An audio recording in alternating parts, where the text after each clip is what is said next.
Tja, so, sollen ja zu Step rübergehen. Die hat ja noch eine CD von uns.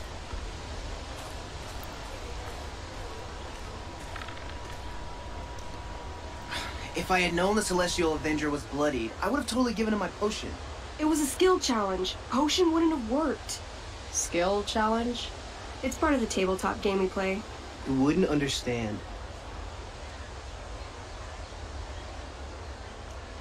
I used to play with my friend Max. It's been a long time, though. Cool. Now that is a creature I wouldn't want to fight. Got my DVD? One Blade Runner, director's cut coming right up. Sweet. $5, right? Keep it. I'm just glad someone here appreciates the classics. You even asked for the director's cut, which took out the shitty voiceover and replaced it with a sweet dream sequence. Dream life over real life. That's my motto. Right on. Hey, do you know if Rachel's a gamer? Rachel Amber? You're asking me?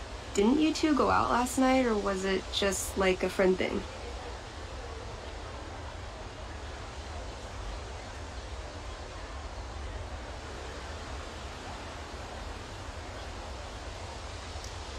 Why do you want to know? Steph has a crush. Chloe, you should join our game. Yeah, I don't have 50 hours right now. Thanks, though. We're at the end of the campaign, so it'll only take, like, 20 minutes. What else have you got to do before class?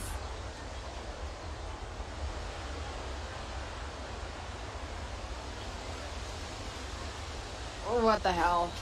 Game on, nerds. Here's a character sheet. You are an elf barbarian.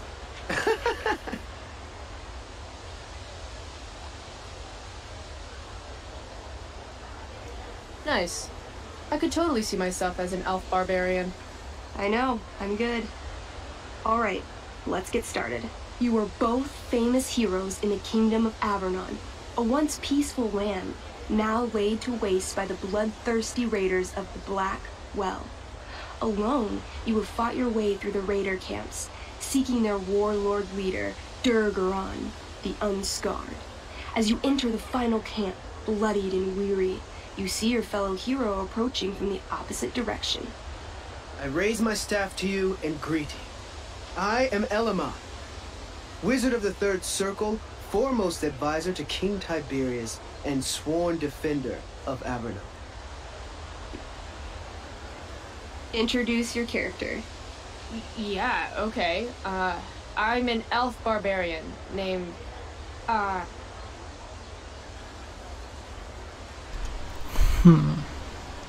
Frage.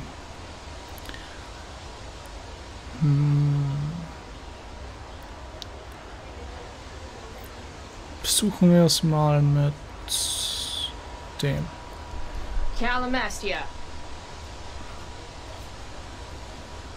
Super into it. Not bad. The two heroes. Hold on. Elamon narrows his eyes at the elf in front of him and says, I am here to defeat Durgaron, the Unscarred.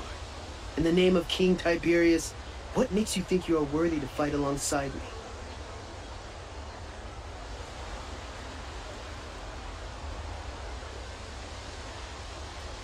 I once stabbed a guy in the chest with a sword, and it went all the way through and killed the guy behind him, too. True story.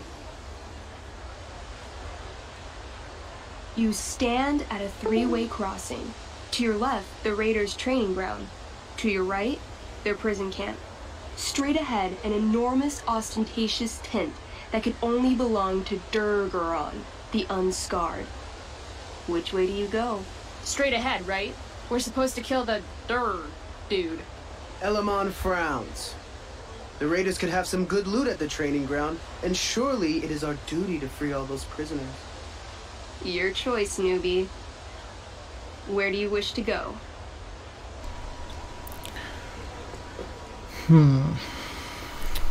Überlegen. Ja, versuchen wir es mal mit dem Übungsplatz. Loot sounds good. Let's go to the training ground. Sweet. Upon arriving at the training ground, you are spotted by a heavy-set orc who immediately shouts and points. There are a dozen raiders on the training field, all of whom raise their weapons and charge. Okay. So what do we do? I cast Urgel's Acid Blast. Overkill? Bam! You conjure up a wave of acid that washes over the charging orcs. Every raider suddenly starts screaming and writhing in pain. There's a sweet and sour kind of smell as the flesh melts off their bones like warm candle wax. Holy shit. You see why I haven't really needed a partner? The heavy-set orc sergeant still remains. He runs at you, swinging a massive warhammer. All yours.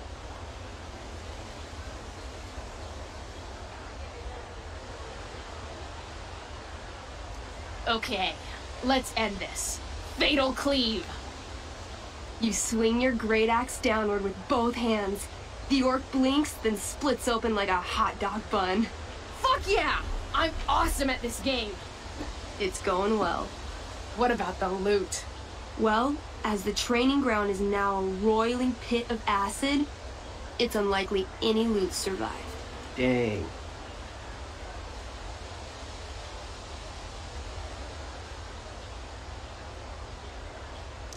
Don't worry, Alamon guy. We all make mistakes. Elamon nods. Calamastia, the elf barbarian, is most wise and forgiving. What's next? Guess it's time to free some peeps. Let's go to the prison camp. You behold a field of standing iron cages, each imprisoning a human villager, calling out for you to free them. Only a small, elderly dragonkin is keeping watch. He notices you, and in terror, runs into one of the few empty cages and locks himself in. Ah, poor little guy. What's a dragonkin? Dragonkin are like little dragon people. They're assholes. I bet he has all the keys. Oh, okay. Hey, shitface! Get out of there! The dragonkin hops up and down, shaking his ring of keys at you. He shouts in a strange language. Whatever he's saying probably isn't flattering. Got any useful spells in that robe of yours? Nothing that wouldn't blow up the cage and everything in it.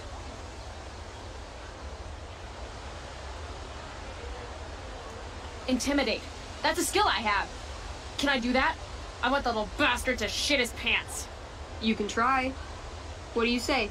Listen up, you little lizard. Unfortunately, he doesn't speak common, which means he I can't— cast communication on the dragonkin. Shit. Really? Now he can understand every word you say. Time to work some real magic. So this is called a skill challenge, where you try to use— Oh, I know what this is.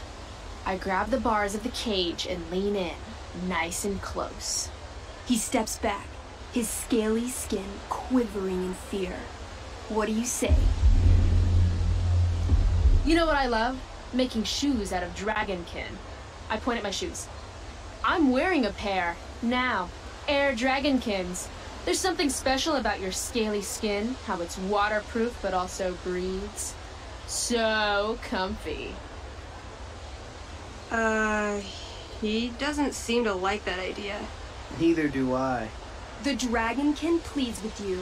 Please don't harm me, tall one, but I cannot give you key. Durgaron much taller and meaner than you. You're short, I say, but you can always get shorter. Give me the key, or I'll chop off your legs and beat you to death with them. The dragonkin cowers before you, looking left and right. He opens his jaws, and you think he's about to yell for help. I interrupt his yell by shoving my axe into the cage, pinning his head to the bars without hurting him. Then I say the following. This is going to be good. Here's what's up. I'm going to carve the skin from your bones. Then I'm going to turn your skin into a little leather handbag that I'll shove your skinless body into so I can carry it around with me wherever I go. That way, the next time some asshat refuses to give me a key I want, I can pull your body out and show them what happens. How does that sound? Wow. That was nuts. I'm going to give you a +10 bonus to charisma. Go ahead and roll. A small pool of urine collects under the elderly dragonkin as, hands trembling, it hands you the keys. Then it dies of fear. Awesome. Yeah! Go team. Why don't you start unlocking the prisoners? I'm on it. As you free them, the prisoners run away from you in fear. What's next? It's tent time. You enter the tent to find Durgaron, warlord of the Raiders of the Black Well, sitting comfortably at his throne. He's a huge red-eyed minotaur, swathed in a fine black cloak, gripping a two-handed sword that's easily 6 feet long. His laughter bellows, "Wah ha ha ha ha ha ha. Your lands and people are already mine. Your deeds here mean nothing. Your kingdom was weak. You are weak." What an asshole. I got this. I cast Zael's cataclysmic cone of fire. The fire fizzles out on contact. Durgaron laughs again, holding up his right arm to show off his bracer of fire immunity. Shit! All of my battle spells are fire-based. Except for, you know, Acid Blast, which someone used unnecessarily to show off for Chloe. Calamastia? What'll it be?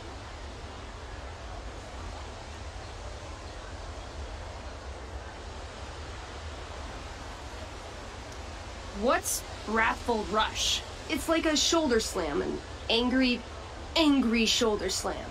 Okay, I do that. You scream with wrathful rage, then charge.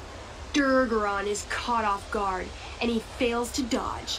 You slam your shoulder into him, knocking him back and doing some damage. Hell yeah. Next, Holy shit! Annihilation Strike. That sounds boss as fuck. 1? That's bad, right? not for me. As you take your first step, you trip on a rock, collapsing onto the ground in a clangy jumble of metal. Your axe swings wildly to the side. Mikey, roll a reflex save. Oh no. 3. Your axe strikes Elamon's leg. Legs. Plural. Severing both feet at the ankles. I am so sorry. Durgaron moves toward the crippled Elmon. Oh, shit! I told you this was my best boss. You didn't tell me my character might die. Durgaron approaches, stomping his bloody hooves. Stomp, stomp, stomp. This is all my fault. Sort of. What should I do?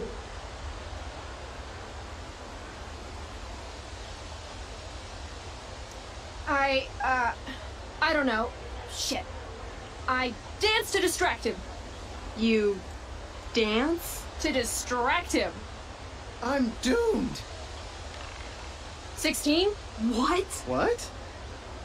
Your crappy, arrhythmic dancing is weirdly mesmerizing to Durgaron. He pauses with his sword in midair for 10 seconds, buying Elmon time to crawl away.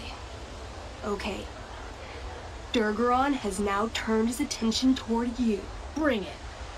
He charges, thrusting madly with his great sword. Shit! Oh no.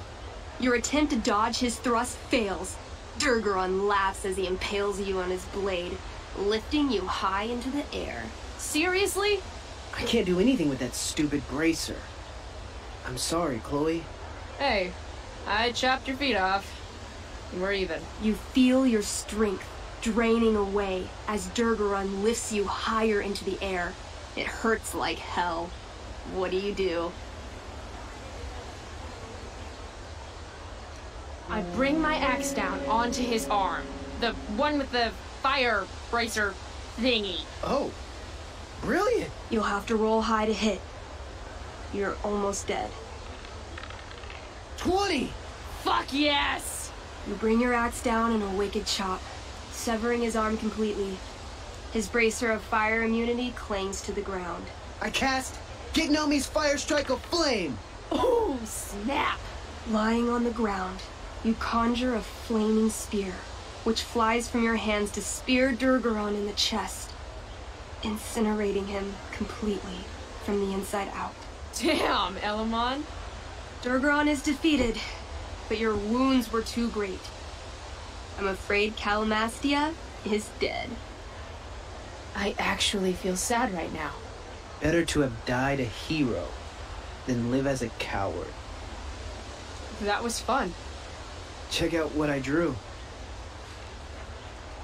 Maggie's got serious drawing skills. Glad you enjoyed it, Chloe. Yeah, I'll adventure with you anytime. We'll see. Thanks for the game, nerds. DVD, check. Next stop, chemistry class. Joy. Ich frage mich, ob wir es vielleicht sogar überleben hätten können, wenn wir nicht alle Optionen gewählt hätten. So. Falsch. So. Wir haben keine neuen Nachrichten mehr.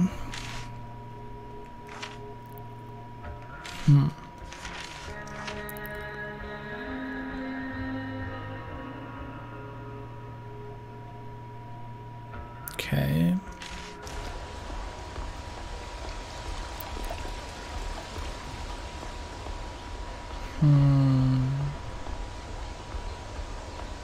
If I'm late to class, that's just one more excuse for Mom to sick David on me. Ich glaube, wir können hier noch ein Graffiti machen.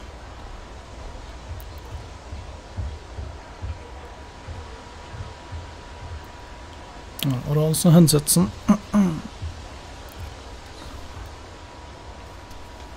I should probably be getting to class, but I just don't care.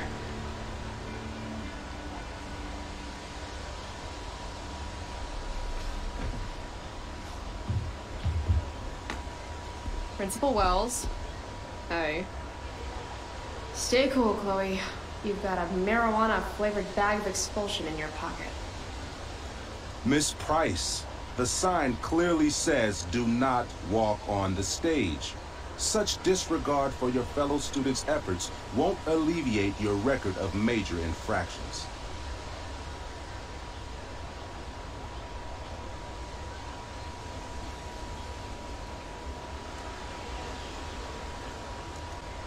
How many minor infractions and a major one?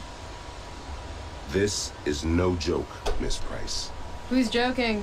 You've seen my math grades. Perhaps you will find me less amusing if I mention the various allegations I've been hearing about your drug use. You know Blackwell has a zero-tolerance policy. And yet, if my olfactory sense does not fail me, I'd say you've recently been exposed to marijuana smoke. Shit. Do I have to initiate a search of your person in order to establish the veracity of these allegations, Miss Price? That's what I thought.